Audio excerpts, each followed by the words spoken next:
nggak ngedengerin gurunya ngajarin agama Islam. Bahkan dulu pas SMP kan kalau agama Islam tuh ada doanya ya, doa sebelum belajar itu tuh sampai hafal saking sering-seringnya ngedengerin. Terus doa buka puasa Allahumma lakasum itu juga hafal gitu ya, karena saking sering dengernya dan jadi minoritas sendiri di sekolah. Nah pas SMK nggak negeri, swasta, tapi swastanya itu bukan swasta Kristen, swastanya itu swasta umum, jadi Katolik ada, Kristen ada, Buddha ada, Islam ada. Jadi pas lagi Buddha lagi ada acara keagamaan itu satu sekolah tuh bau dupa, astaga pusing banget. Pusing banget gimana seharian kan kalau SMK tuh dari jam 7 sampai jam 3 baru pulang ya.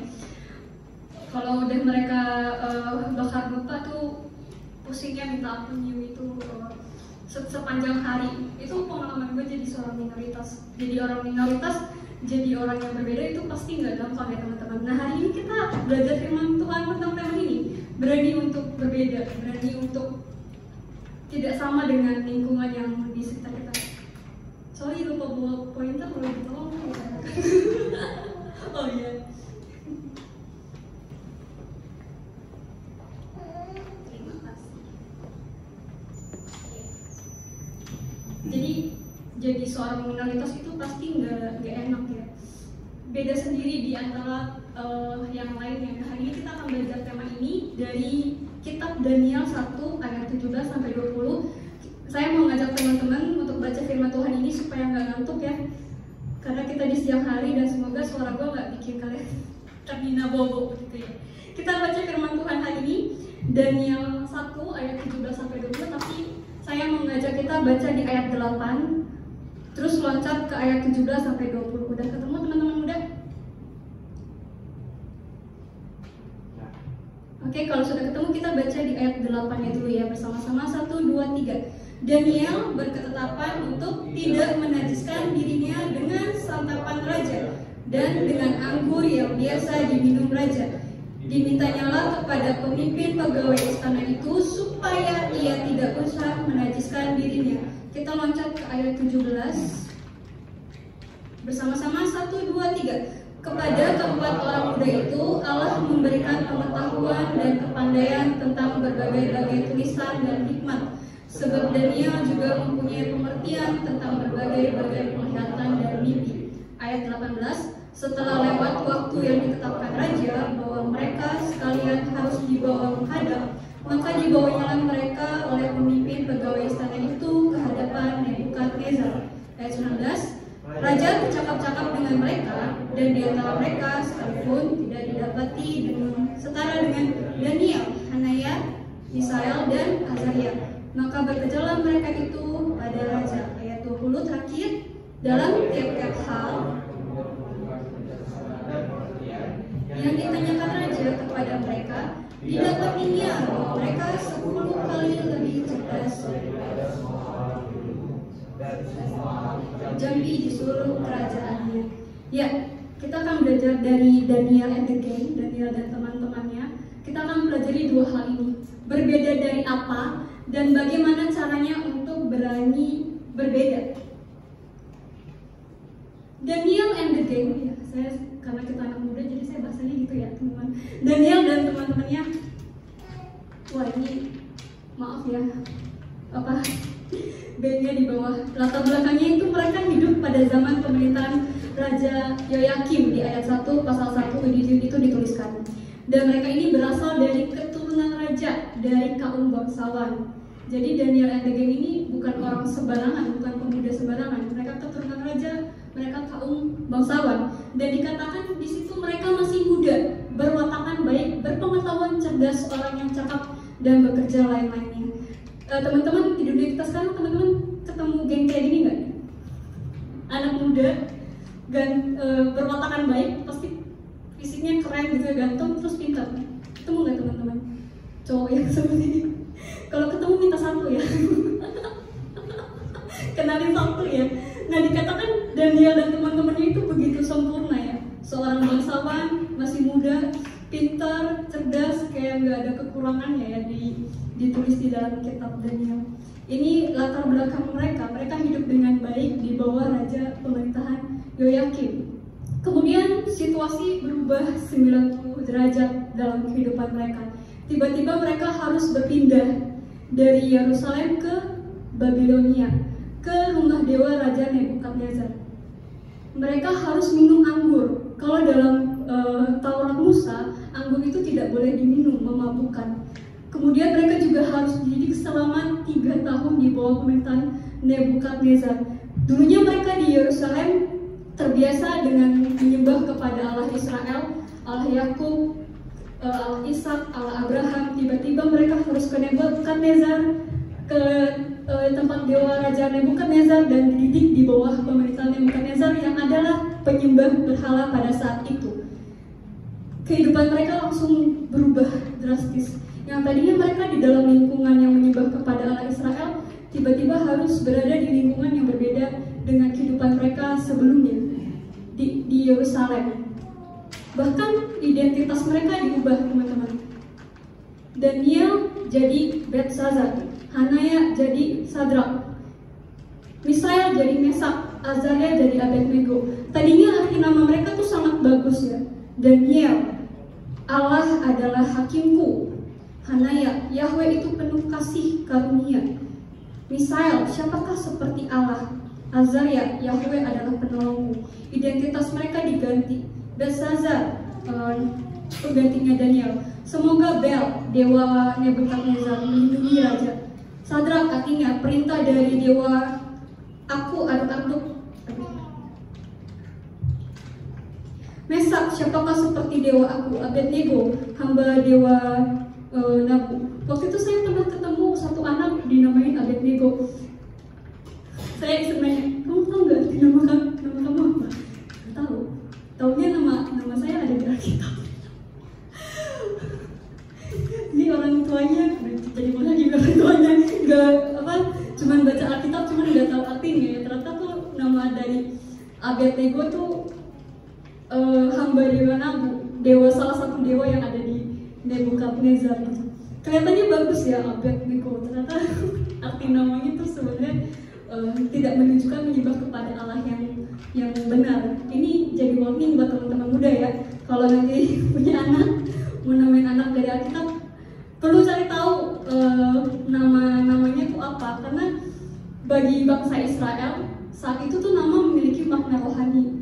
Nama itu tuh kayak seperti doa, dan itu kan di bawah sepanjang umur ya, sepanjang anak hidup itu ya. Jadi jangan sampai salah memberikan nama. Nah ini balik lagi ke sini. Nah ini identitas mereka diubah ya, teman-teman muda. Mereka harus mengalami situasi yang berubah dari Yerusalem ke Babilonia. Identitas mereka pun juga akhirnya diubah. Nah sampai di sini di pasal 1 kita melihat kayaknya Daniel dan teman-temannya taat-taat aja ya sama pemerintahan Nebukadnezar pada saat itu, seperti tidak melakukan perlawanan.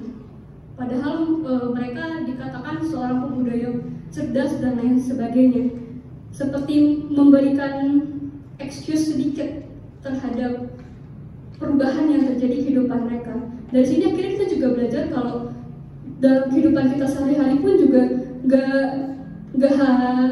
gak mesti selalu memberontak ya. Ada saat-saatnya ya udahlah kita taat dulu. Tapi kalau sudah berkaitan dengan hal yang konyol, yang intinya mengenai keseharian, nah baru itu berani melawannya. Nah itu terjadi perubahan itu mulai di ayat 8. Makanya tadi saya minta teman-teman muda untuk baca ayat 8 ya. Tetapi Daniel berketapan bahwa ia tidak akan menajiskan dirinya dengan santapan raja dan dengan anggur yang biasanya diminum raja. Itulah sebabnya ia meminta kepada pemimpin pegawai istana itu supaya ia tidak menajiskan dirinya. Tulisan tidak menajiskan itu kita familiar dengan cerita apa teman-teman? Cerita tentang Musa ya. Jangan kamu menajiskan diri dengan hewan yang dengan bangkai, jangan kamu menajiskan diri dengan hal-hal yang tidak kudus, jangan kamu menajiskan diri dengan hal-hal yang najis. Nah, bisa jadi Daud melihat santapan raja yang saat itu harus dia makan setiap hari, anggur yang setiap hari dia minum, itu suatu hal yang tidak diajarkan oleh hukum Musa. Bisa jadi santapan raja pada saat itu sebelum dimakan sama mereka dipersembahkan dulu kepada dewa, dan itu Daniel nggak bisa taat dalam hal ini. Saya tidak mau, karena ini sehari-hari, makan sehari-hari, saya tidak mau. Saya tidak mau memilih menajiskan diri saya untuk makan santapan raja.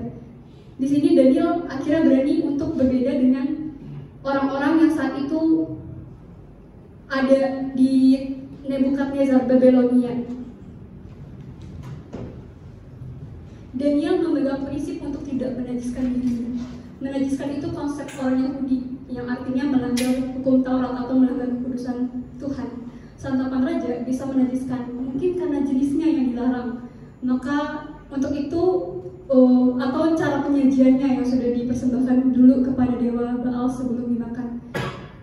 Daniel di sini mulai ngambil sikap, enggak, saya tidak mau sama seperti kalian, saya tidak mau makan santapan raja, saya tidak memilih untuk menajiskan diri saya ingin memilih berbeda dari orang-orang muda yang saat itu diangkut secara paksa ke Nebukadnezar, atau mungkin masyarakat Nebukadnezar sendiri yang sedang dalam pelatihan Raja Nebukadnezar. Sorry ya, PPT-nya begini lagi. Nah, itu situasi dari Daniel, teman-teman muda. Secara budaya, identitas mereka yang adalah penyembah Allah Israel berubah, ditekan harus menjadi penyembah Baal. Secara godaan, mereka harus makan santapan raja karena seorang pendidik muda yang saat itu ikut berpindah. Kemudian secara politik agama mereka dilarang berdoa, mereka dipaksa untuk menyembah kepada patung. Secara lingkungan mereka hidup sebagai seorang minoritas di Babel. Nah, ini konteks dari Daniel. Bagaimana dengan konteks kita? Kita harus berbeda dalam hal apa, teman-teman? Nah, dalam hal budaya kita pun juga sama ya. Identitas Kristen kita itu ditekan untuk serupa dengan dunia modern. Dunia modern sekarang gimana, teman-teman muda? Kalau lu nggak HP-nya boba, lu nggak keren. Kalau lu followersnya nggak 1000, lu nggak famous. Kalau lu nggak punya pacar, artinya lu nggak laku. Nah, dunia modern kita sekarang seperti itu ya. Padahal dalam kekristenan, kamu adalah imam budi Allah, kamu berharga, kamu mulia. Meskipun followers IG kamu cuma 300, 100, kamu berharga, kamu mulia. Meskipun saat ini kamu belum punya pacar, belum punya gebetan, kamu berharga, kamu mulia. Nah, itu identitas Kristen kita zaman sekarang pun juga ditekan untuk menjadi serupa dengan dunia modern, tren dunia modern. Apalagi kalau misalkan ngikutin yang mau menikah itu ya, ada birthday shower lah, ada apalah, pesta lanjang lah. Kayak ya Tuhan mau menikah aja tuh banyak banget ritual yang harus diikutin ya, dan itu semua ritual budaya barat yang masuk ke Indonesia. Kayaknya tuh kalau nggak ngikutin itu tuh nggak keren. Nah, dunia sekarang tuh menekan identitas Kristen kita tuh lewat seperti itu. Kemudian godaan, hedon, seks bebas, narkoba, materialisme. Aku mah nggak gaul kalau belum ngerasain seks bebas. Atau lu masih virgin, oh my god, di zaman yang sudah canggih ini lu masih virgin. Atau lu masih berjaka. Nah, itu godaan kita sekarang ya. Ayolah, merokok, apa sih, rokok elektrik atau apa, vape. Masa lu anak muda mau nyobain itu sih? Nah, secara godaan tuh kita sedang seperti itu. Politik agama, tekanan, sekularisme, pelecehan iman, dan realitisme yang sekuler yang menganggap kalau Tuhan itu tuh cuma ada di gereja, Tuhan itu cuma ada di hari Minggu, sedangkan Senin sampai Sabtu tuh Tuhan nggak ada. Jangan sampai kita punya pandangan yang seperti itu ya, atau secara nggak sadar kita menghidupi itu ya. Tuhan tuh cuma ada di hari Minggu saat gue beribadah, tapi saat gue sekolah, saat gue kerja, Tuhan nggak ada. Tuhan nanti dulu di sana. Padahal Tuhan di mana aja. Mau lu lagi di rumah, mau lagi lu di sekolah, mau lu lagi nongkrong sama temenmu itu Tuhan ada di mana-mana. Secara lingkungan kita berada di budaya global yang menolak kebenaran Alkitab. Nah, respon imannya bagaimana teman-teman muda? Mau tetap setia ikut Tuhan atau malah terjerumus dengan arus dunia yang menekan kita secara identitas, secara budaya yang terus berubah? Lalu bagaimana caranya untuk berani berbeda? Yang pertama itu menolak kompromi. Daniel waktu disuruh raja untuk memakan santapan raja, dia berketetapan hati untuk menolak. Dia berketetapan hati untuk tidak menajiskan dirinya dengan hal-hal itu. Nah, kita pun juga harus berani kompromi ya, tidak menganut sekularisme yang menganggap bahwa Tuhan itu hanya ada di gereja di hari Minggu, Senin sampai Sabtu tidak ada Tuhan. Jangan fokus kepada hal-hal duniawi, harus berani menolak untuk kompromi. Bahkan Daniel dan teman-temannya tidak menyayangkan nyawanya. Kalau teman-teman lanjut baca kitab Daniel, mereka berani mempertaruhkan nyawanya. Sadrak, Mesak, dan Abednego, Hanaya, Azaria, Manasye, 3 orang ini harus menyembah patung yang dibuat oleh Nebukadnezar. Tapi mereka tidak mau. Bahkan kalimat dia yang mereka sampaikan kepada raja, sekiranya kalau Tuhan menolong aku, menolong kami, maka kami akan selamat. Tapi kalau Tuhan tidak menolong kami pun gak apa-apa, istilahnya terbakar. Tapi ending dari kisah ini, Tuhan menyelamatkan 3 orang pemuda ini ya. Waktu Nebukadnezar lihat yang tadinya 3 di perapian, ternyata ada 4, ada malaikat Tuhan yang menjaga mereka supaya mereka tidak terbakar. Iman Sadrak, Mesak, Abednego ini sangat luar biasa ya. Dari kalimatnya benar-benar menyerahkan hidupnya kepada Tuhan, menaruh kepercayaannya kepada Tuhan. Kalau Tuhan gak tolong, kami gak apa-apa. Karena kami bertiga berketetapan untuk tidak mau menyembah kepada patung Nebukadnezar, tapi tetap menyembah kepada Allah Israel. Identitas mereka boleh diubah, tapi iman mereka kepada Tuhan, mereka tidak mau kompromi. Mereka tetap setia mengikut Tuhan. Begitupun juga dengan Daniel. Ini Daniel pemuda yang luar biasa loh. Dia kayak berdoa tuh kayak minum obat pagi, siang, sore. Minum obat tuh pagi, siang, sore kan kalau sakit. Dia dikatakan juga berdoa pagi, siang, sore, dan dikatakan itu bersujud kepada Tuhan. Orang-orang iri sama Daniel. Terus dia laporin lah kepada raja, karena kelemahan Daniel itu cuma satu. Daniel menyembah kepada Allah Israel, bukan kepada Allahnya Dewa Baal. Makanya dilaporinnya itu. Tuh raja, Daniel yang pandai cerdas itu gak taat sama kamu, sama peraturanmu untuk menyembah dewa. Ada aturannya, kalau yang tidak taat kepada raja harus dimasukkan ke dalam gua singa. Raja ini tuh sangat sayang sama Daniel. Makanya kan waktu Daniel dilaporin, raja sangat sedih. Terus raja bilang, semoga Allahmu, Allah yang kamu sembah itu menyelamatkanmu. Dan benar, Allah yang disembah oleh Allahnya Daniel ini menyelamatkan Daniel. Singa-singa itu tidak memakannya. Nah, kita pun juga demikian teman-teman muda. Kita harus menolak berkompromi ya. Kalau di saat anak-anak muda yang lain menghabiskan waktunya untuk berfoya-foya dan lain sebagainya, lebih memilih main, nongkrong dibandingkan ibadah, atau berpacaran dengan beda keyakinan. Gak tau teman-teman muda di sini ada yang pacaran beda keyakinan gak? Jangan sampai ya. Kalau misalkan kalian pacaran beda keyakinan, gue selama ini dari sekarang putusin. Serius. Karena itu bukan berasal dari Tuhan. Kalau yang berasal dari Tuhan, pasti anaknya akan dikasih yang sama. Anak Tuhan itu pasti juga akan dikasih anak Tuhan. Karena kasihan anaknya nanti kalau misalkan hubungan ini lanjut. Gue tuh korban dari 2 keyakinan yang berbeda. Kasihan anaknya dan kasihan kalian juga.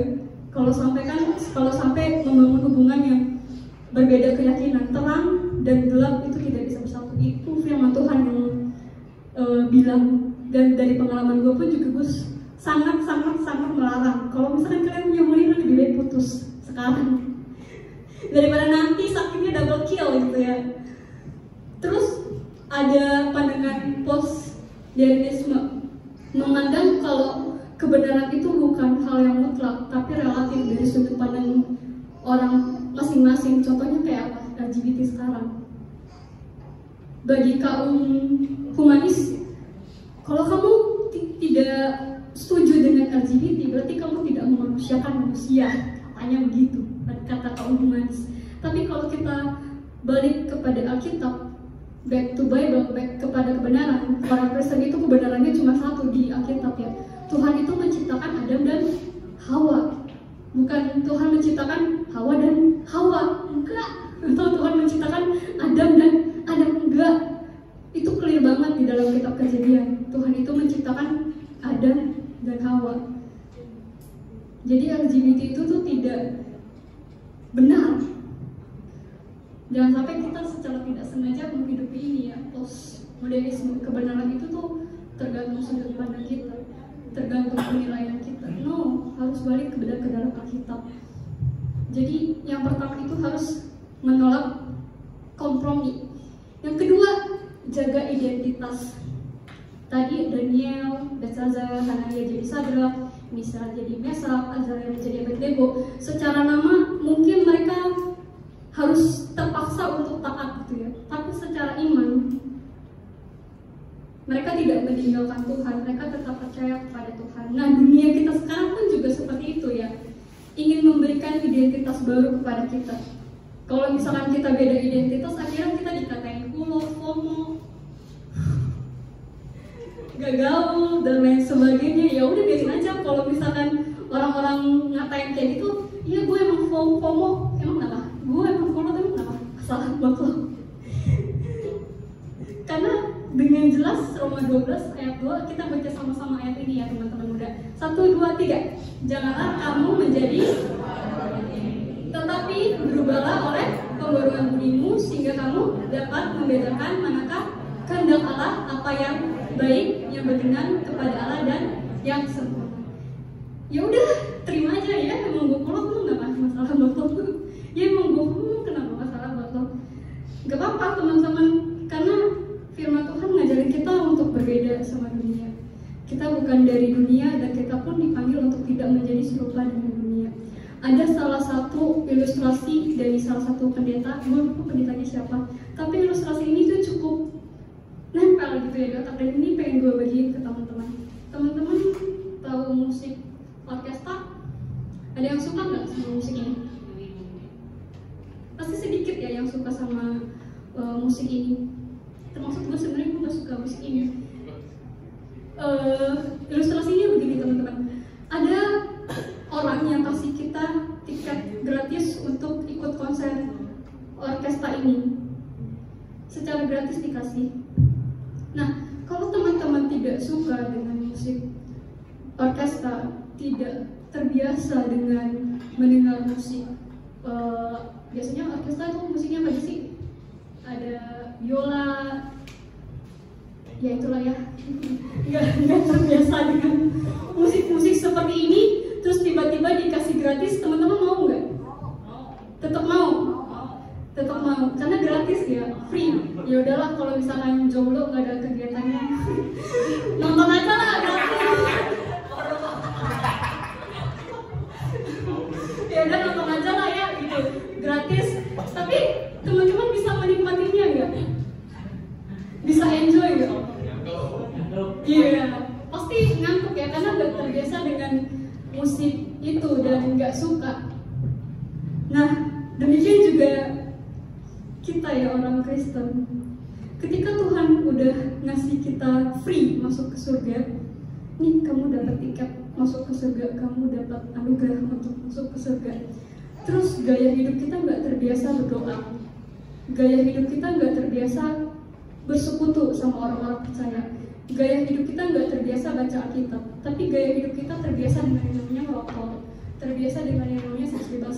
Nah, waktu ayo semuanya masuk ke surga, nah bisa menikmati surga nggak? Bisa menikmati relasi dengan Tuhan nggak? Kalau selama di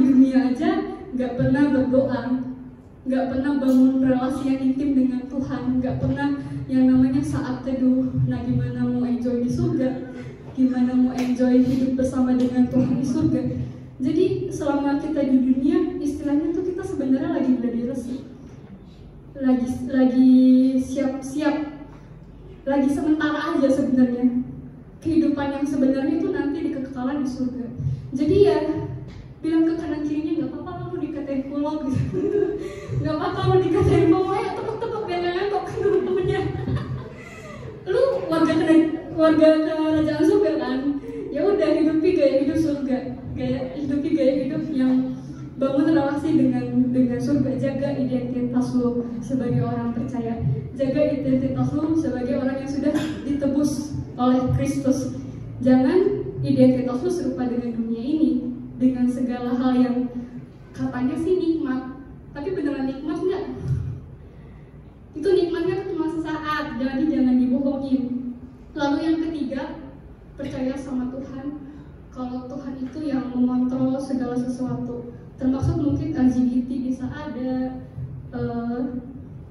pergaulan bebas, budaya-budaya barat yang merusak. Percaya kalau semuanya ini dalam kontrolnya Tuhan, dan anggap aja itu sebagai ujian iman, sebagai batu loncatan. Apakah saya bisa setia sama Tuhan? Apakah saya bisa tetap menjaga identitas saya sebagai orang percaya ketika Tuhan izinkan itu ada di dalam kehidupan kita, itu ada di Indonesia, masuk ke Jakarta, masuk ke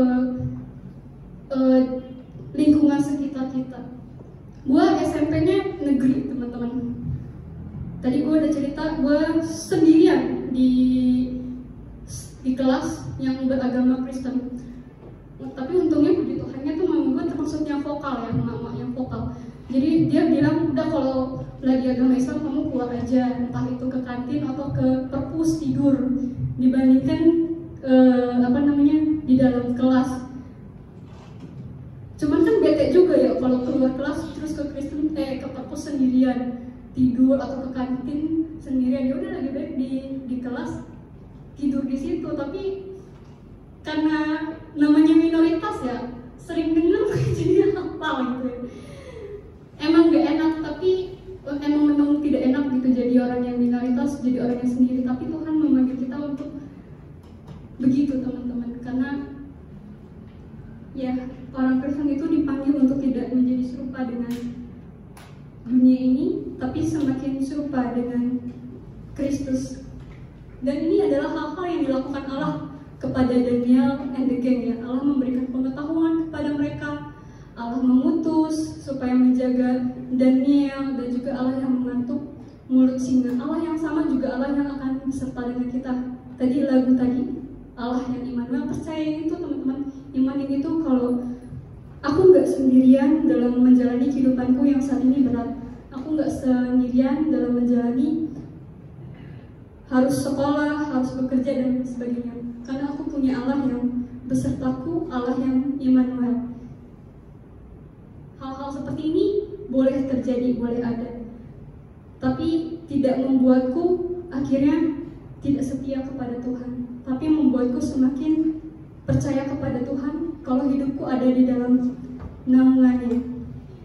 Kitab Daniel, teman-teman, itu secara keseluruhan seperti mengajarkan kepada kita tentang hal ini. Umat Allah bisa bertahan dan berhasil di tengah lingkungan yang toksik, di tengah lingkungan yang menekan identitas kekristenan kita. Baca deh kitab Daniel, pasalnya tuh cuma sedikit, nggak banyak. Dan di akhir kitab Daniel tuh Daniel ngomongin tentang akhir zaman, tentang kedatangan Kristus yang kedua kali. Itu juga sebenarnya jadi harapan kita ya, orang percaya bahwa yes, he is coming soon.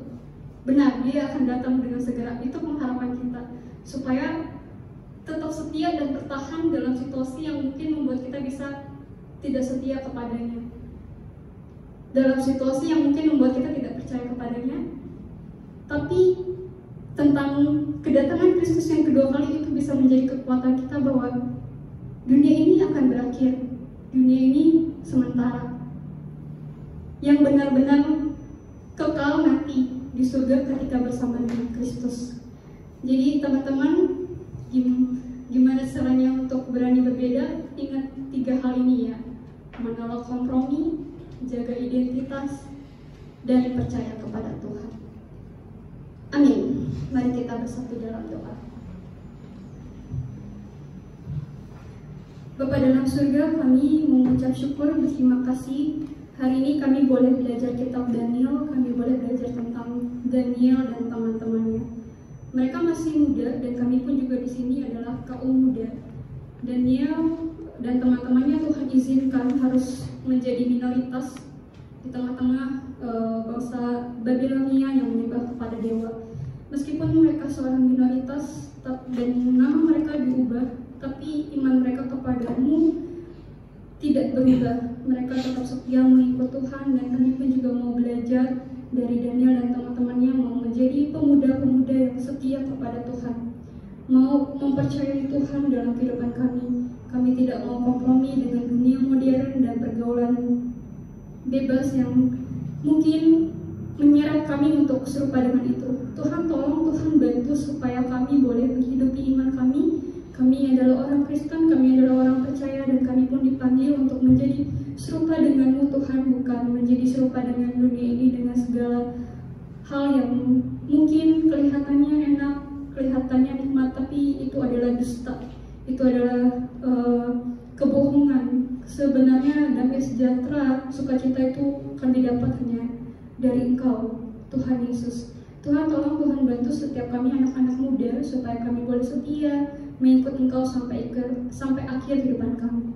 Dalam nama Tuhan Yesus kami berdoa dan mengucap syukur. Amin.